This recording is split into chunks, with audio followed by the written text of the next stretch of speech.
Welcome to the 2-week exchange professional orientation. This is for all the staff, faculty, and employees of ICISP partner institutions who are participating in the 2-week professional exchange with our partners either in China, Finland, or Netherlands.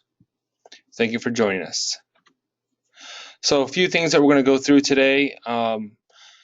Four large topics are what to start doing before the visit, during the visit, the return visit when you are visiting with your partner in their respective countries, and then where to go to for questions. There we go. So before the visit, while you're still waiting and preparing to receive your visiting scholar, first start off by reviewing the materials that were sent to you by ICISP organization. Read through the application of your visiting scholar that was sent to you, and also kind of the rules and regulations of the exchange. A lot of your questions can be answered there before you start going to other sources. First thing you should do when being matched with your visiting scholar is to introduce yourself, your family, your work situation to your exchange partner. Trying to fill in as many details as you can. The more you exchange information up front beforehand, the more you can start identifying areas of common ground and also areas of differences as well. Send photos. You can do this even through social media by finding them on Facebook or following their Twitter accounts, or maybe following them on Instagram and whatever social media that they are active in as well. Providing web links to your college, things of interest that you might find that they would be interested in. And this will really help you plan your visit and get to know them as people, not just as colleagues. Skyping is a nice way to kind of have a face-to-face meeting as well before the actual visit. It can also help you get used to their accent and understand how to pronounce their name and things of that nature as well, which can be sounds silly but very helpful. Continuing, describe the accommodations that you have set aside for them so they kind of have an idea of what to expect. Remember, they've never met you before, you've never met them, so the more that you can make them feel at home and at ease, the better. You can talk about the bedroom, what furniture is in there. Of course, it needs to be a private space. How the laundry facilities are set up. Do you have Wi-Fi access? Is there a shared computer in the home? Things of that nature. It's always important to ask about needs regarding accommodations in addition to that, and also any dietary restrictions they have. A lot of athletes, as you know now, are gluten-free or casein intolerant. A lot of people have allergies to milk and peanuts, allergies, and other things of that nature. So it's really important to find that about them beforehand. Nice thing to talk about as well is what kind of dress code. Some community colleges are more lax than others. I know our student affairs department at our community college has a very strict dress code because they're meeting with students face to face every day, and there's definitely a standard there that we want to keep so they know what to expect and kind of set the pace for how things are going to go. And then if you have for example, a Friday dress down day, things of that nature are really, really important. I do know for a fact that in Netherlands and in Finland, they have a more relaxed dress code, a lot of jeans with blazer jackets, that kind of thing. So it's always good to get a map or a guidebook of your area, of your city, recreational guides, things of that nature, and also, that stuff that you can have ready for them when they get here to flip through and kind of have an idea of your area and what are some of the what kind of makes your city or state special.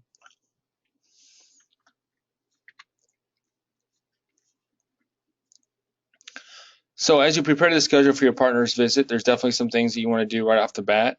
Meeting with college administration is extremely important. Your president or chancellor, leadership council, administrative cabinet, for example, and let them know what's going on, when they're coming. Here's what's the time frame, and have people email you suggestions, or even what's going on in the college, other activities, student life. So that's really the first place you want to start, is where activities are going on in your own campus, and what does your supervisor or your chancellor expect of you during the visit? So do they expect to have, for example, it's very common to have a welcome reception. Sometimes that's opened up to a smaller leadership group. Other times it's open to the entire campus. Do you want also an additional reception just for your academic area, so they can have some more one-on-one time with your visiting scholar? You always want to set up a campus tour, really help them feel comfortable and know where they'll be spending the next 2 weeks professionally, and where the different academic areas are, but also basic things like where the bathrooms are, where the cafeteria is, and things of that nature. It's always a good time, a good opportunity as well to set up any luncheons with any college leadership, or maybe your deans, other faculty that have a particular interest area in the area that your visiting scholar works in. Those kind of things that are more professionally related in relation to your college, since they are the ones that are sponsoring this exchange, are really the most important things to get on the schedule right away. Always tell your partner that it would be a good idea for them to prepare. It doesn't have to be a long presentation, but maybe just a 3 to 5 slide presentation that gives an overview of where they live, a little bit about their country, a little bit about the educational system, and then something about their campus in particular.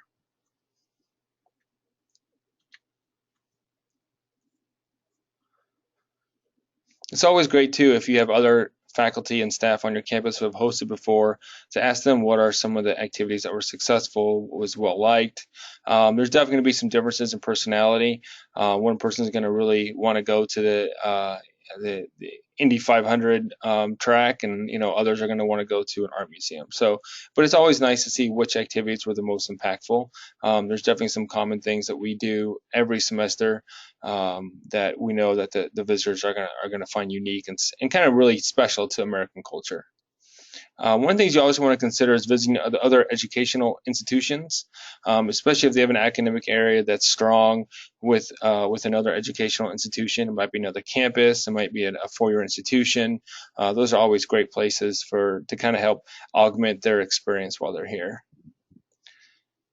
Also, if they have any responsibilities in any business-related functions or manufacturing, industrial maintenance, anything like that, it really might be a nice idea too to visit some factories in town, or hospitals if they're involved in healthcare, those kind of connections. Next thing on your schedule that you really want to start putting together is identifying some classes and activities that you want them to participate in. So some of this is going to be based on their experience area, but also based on their experiences that they want to have while they're here, and their interest areas. So you can start identifying those classes, talk to the professors, make sure it'd be okay for your visiting scholar just to sit in, or maybe if they want to do something more and actually have them give a presentation, that would be great too. But it's always nice to know beforehand. In between classes, meetings, visits to other campuses, visits to businesses, the day can get really filled really fast. And we've had visits in the past that I would definitely say, were a little bit too packed. For the most part, your visiting scholars are still somewhat working. They're not on a holiday by any stretch of the imagination, and they're still going to be trying to keep up with the things that are going on their campus, and answering and fielding questions that they're getting from their colleagues and their supervisor back on their home front. So it's very, very important that we do schedule some open time, downtime, free time, so to speak, where we're making sure we're really being cognizant of kind of what they need to get done as well on their home front. So scheduling about an hour, here and there is always a great idea, especially if you have a dedicated space on campus that they can call an office. It gives them the opportunity to catch up on some of these things, and to stay ahead of where they need to be when it comes to their job responsibilities. You're definitely not going to be spending every minute of the day together. There's going to be times when other of your colleagues will be doing things with them. They'll be visiting classrooms. Maybe a colleague wants to take them to see a sporting event that their child is involved in or something like that. So really welcome kind of the assistance and the collaboration that your colleagues bring to the table. And it's always great to be able to share that experience with them as well. Um, so kind of be cognizant of how your partner is doing, if they're getting tired, if they're getting overwhelmed. It's always nice just to kind of check in with them throughout the day. Do you want to go for a coffee break? How do you want to handle lunch? Do you even take lunch? Or you just need some downtime, that kind of thing. And so always checking in with your partner is important, and being open to their responses and their needs. So you definitely, in that sense, want to be respectful of being flexible. Um, so there's an interesting blend here on their schedule of events that are professional, related directly to their academic area or the strengths of the college. Also, some events that kind of cater to more their interests or hobbies. And then there's going to be events also that pertain more to your hobbies or interests that you want to share with them, especially if there happens to be certain festivals or activities in town that you particularly like and want to share with them. Feel free to put that on the schedule and bring them to that, and kind of help them experience what you enjoy about living where you do. And that's a unique experience that they're not going to get anywhere else. And don't be afraid to include your family, friends, neighbor, bring them to church with you, child sporting events. Part of the immersion is for them to experience what it's like to be an American family, and live on that home front. So don't be apologetic at all for things that you enjoy doing with your family as well. And the exchange is based on a reciprocal agreement of room and board, but at the same time, you also can't afford to eat out every single night. So make sure you kind of set aside a budget, kind of in your own mind of how much you feel like you can afford to spend for food and outings, and kind of arrange that with your partner. It's like, hey, do you want to do this stuff? You want me to arrange everything and pay for everything, and then they'll be reciprocal on their end? Or some people like to just eat, have meals in the home, and then they like to pay for their own meals when they go out. So everybody's different. Certain countries are also different, cultures are different. So that's something you might want to discuss with your visiting partner when they arrive, and you're able to share the schedule with them. It might just be too much as well. They might just want to spend more time locally as well. So that's something that you want to discuss with them when they arrive. So once you have your schedule pretty much fleshed out, of course, things are going to change. Go and send that to them for their input, and then send it to your supervisor and your ICISP representative for their input as well, just to kind of make sure everybody's on the same page. So during the visit, first thing, of course, is pick up your partner at the airport. Sometimes a miscommunication can get out there when sometimes you have directors of a program in Netherlands, for example, that say everyone's flying into Chicago, when in fact your partner is actually flying into Indianapolis because they made separate arrangements. So always double check directly with your partner what flight they're coming in on, what airlines, and also what airport. The first weekend, you definitely want to keep light. Usually they arrive on a Saturday. Make sure they have everything that's comfortable for them. Get them set up, find out what their needs are, and discuss the schedule. You might not want to do too much. Of course, there are those that like to hit the ground running. So it's always nice to have a plan B, that if there is time and energy for something else, that you can engage them in some activity. But for the most part, I think the first weekend is just kind of getting settled and acclimated. It's always good to discuss, and pretty much everybody today uses cell phones. A lot of times, when they arrive, the visiting scholars do need to go to, like, say, Best Buy or something, and just buy a SIM card so that they can not have to use the minutes and pay for roaming and international charges, things like that. So there's also a lot of free communication that you can expose your visitor to, Skype, Viper, WhatsApp, Facebook Messenger, Twitter Messenger, and things of that nature. So on the first Monday when they arrive, usually at my institution, that's where we set up a tour. We get them the faculty ID to identify them as someone that's related, connected with the college. For security reasons, we also get them an office. Make sure they have access to that and can lock the door so they can leave their stuff there during the day if they're visiting with classrooms. And then usually the second day is when a full tour of the campus as well, of course. And the second day is usually when we have lunch with the chancellor and kind of take them around to meet some more of the leadership staff.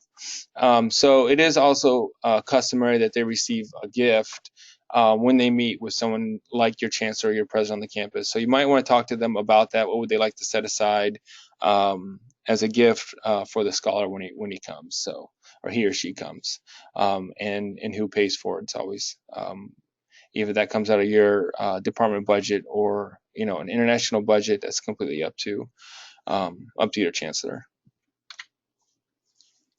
So during the tour, it's always great to be personable and introduce them as you're walking around to different college staff and the faculty, and show them different facilities on campus. It's really nice if you have a kind of a keynote area on campus that you arrange it so that the program chair or the department head of that area can kind of give a little tour and explain more. And also, it's nice, kind of gives you a break.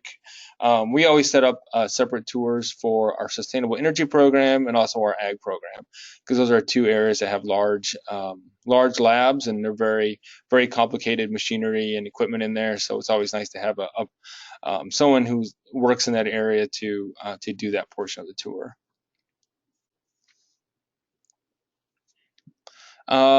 Especially the visitors from Netherlands love to bicycle. So if that's something that you can have, and actually they all do, China and Finland as well. But if you can have an extra bicycle on hand, maybe borrow a bike from a family member, that's always nice to give them a little bit of independence. Most of us live in suburban areas where it's pretty easy just going a little bike ride around the neighborhood. Sometimes there's bike trails nearby, things like that, especially if they're paved. The visiting scholars usually really, really appreciate that. We talked about this a little bit already, but talking about expenses and being clear about how you expect to share those board expenses while they're here, and remembering that they are going to reciprocate. So it's pretty much what the two of you are comfortable with is what that boils down to. And not everything has to be expensive. We talked about this a little bit already, but bike rides are free, especially if you can borrow a bike. Hikes are free. High school football games, I think, are $5 a person. Most fall festivals are free to get into. And then you've got live music, food trucks and so on, farmers markets, pumpkin carving, and just kind of touring the city, whether it's Chicago, St. Louis, Indianapolis, the Madison area, Cincinnati. It's just great to visit those cities, see the architecture, and kind of enjoy being there. Don't overwork, in a sense of don't try and overschedule things. Kind of let the schedule be your guide, but at the same time, don't feel like you have to do everything. Don't feel bad or don't worry about having to maybe tell faculty members, I'm sorry, we're not going to make it to your class today.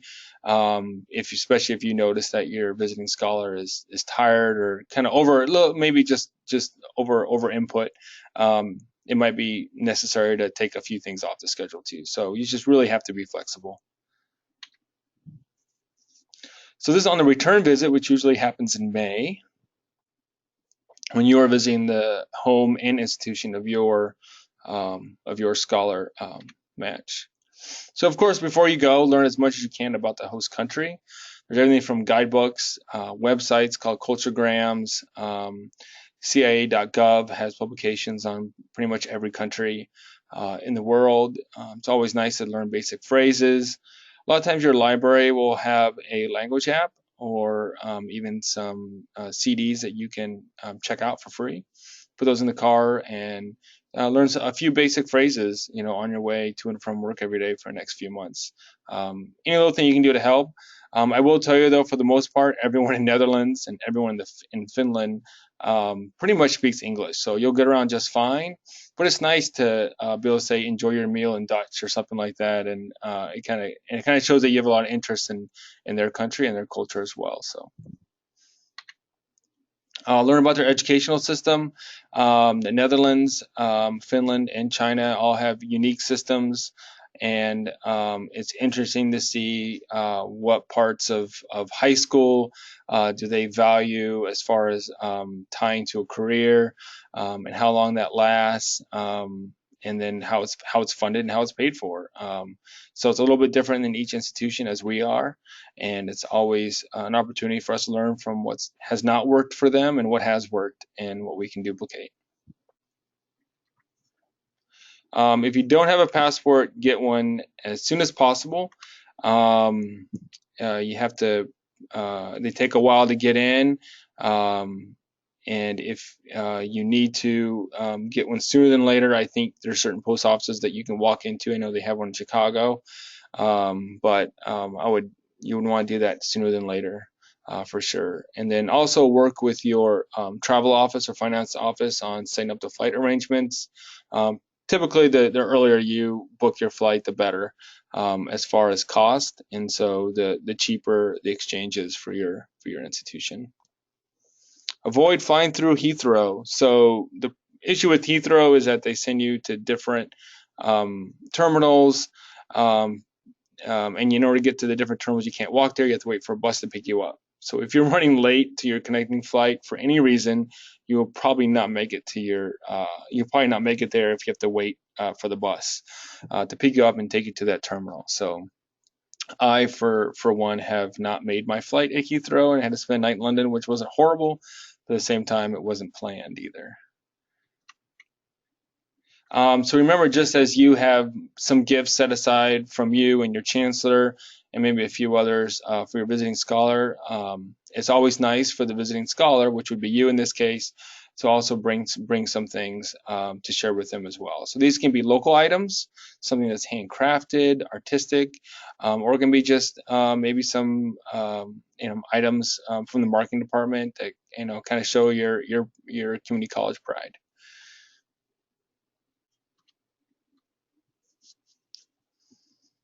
Some things that are more, I guess, more technical would be local currency, understanding how the exchange rate works. You don't want to bring a certain amount of money and then you get there and you find out that the euro is worth double the dollar. And so everything costs double what you thought it did, and you wish you brought more. ATMs are readily available pretty much everywhere. If you use the exchange rates at the airports, they're extremely expensive. So I'd recommend getting your money exchanged at your bank before you even leave, knowing you have that covered. So it's one thing you don't have to worry about while you're there. And of course, you can always use your debit and credit cards pretty much everywhere, especially now that we all have chips abroad, and then the exchange rate just happens automatically through the digital transaction.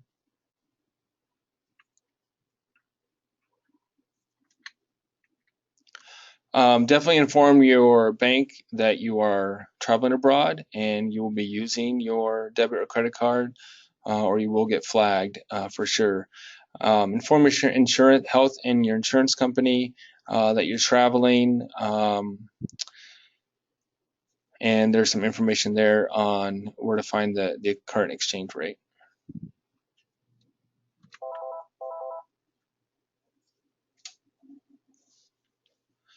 Pack about as half as much as you think you'll need. You do have laundry facilities available to you, so I would just make sure you pack different types of outfits for different situations.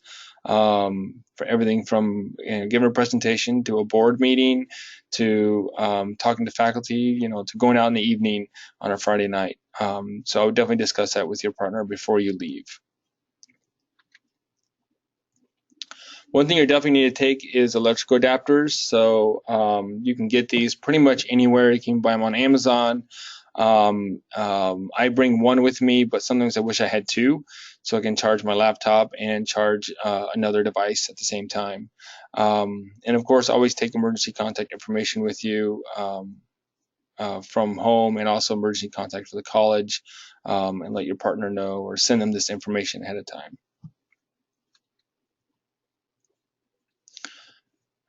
Getting sunshine activity every day is great for helping with the jet lag. You're definitely going to be tired for the first few days, so expect that, and don't expect too much of it yourself. And also, always be upfront and honest with your exchange partner on what you think is doable when you discuss the schedule with them. Um, Also, like I said, using Skype and email is free. So if you don't want to bother the expense of phone calls, bring your phone, but put it on airplane mode.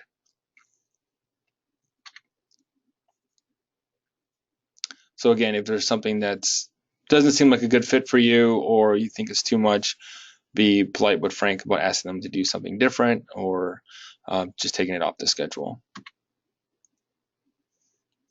Just remember also that European and Chinese homes are smaller. Bathrooms are smaller, showers are smaller, kitchens are smaller, dining tables are smaller. Everything's a lot more petite and simplified. So don't expect a grand home to come into. Everything's very simple, and it kind of makes their life simple as well. So kind of be cognizant of that as you take up space and use space. And taking short showers is a small way of doing that. They do exercise a lot abroad, a lot of bicycle riding, a lot of time spent outside. So definitely expect to get more exercise, get more tired, less sleep. If you don't work out now, you might want to think about just jumping on the treadmill and just walking, or walking around your favorite indoor mall or something like that, just to kind of get that level of exercise up a little bit. Expect to talk politics, especially American politics, because they're very interested in everything that we do, especially our government. And also, it's always important to understand their politics a little bit too, and to kind of show your appreciation for their country and their culture, and the way they have set up their government. Be prepared to give a presentation on your college. Again, this is something that presentation that you can put together along with your ICISP rep.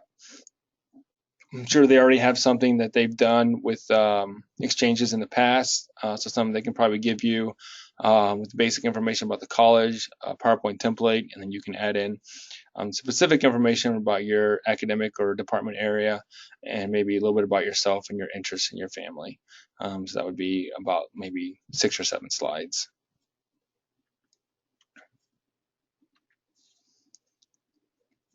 It's always nice to chronicle your experiences for different reasons. A lot of times we're asked to give presentations upon our return to either maybe the community college's board of trustees, or to an academic council meeting, or maybe to other students in a classroom setting.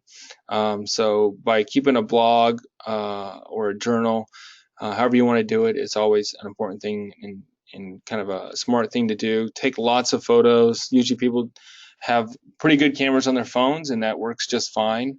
And then just kind of be flexible too, of bringing maybe even bringing back gifts or some trinkets to share with your colleagues. So a little bit that goes with knowing what your college expects upon you from you upon your return.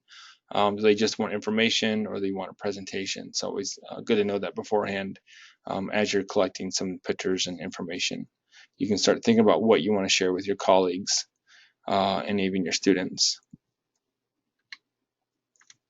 So there are ICISP leaders for each of the countries we exchange with. So for China, Finland, and Netherlands, their information is here on the screen, and it's also on our website as well. So feel free to reach out to them if you have specific questions about your exchange in those countries, and you want to know more information. I'm sure they can get it for you or point you in the right direction. And thank you very much for participating in the orientation.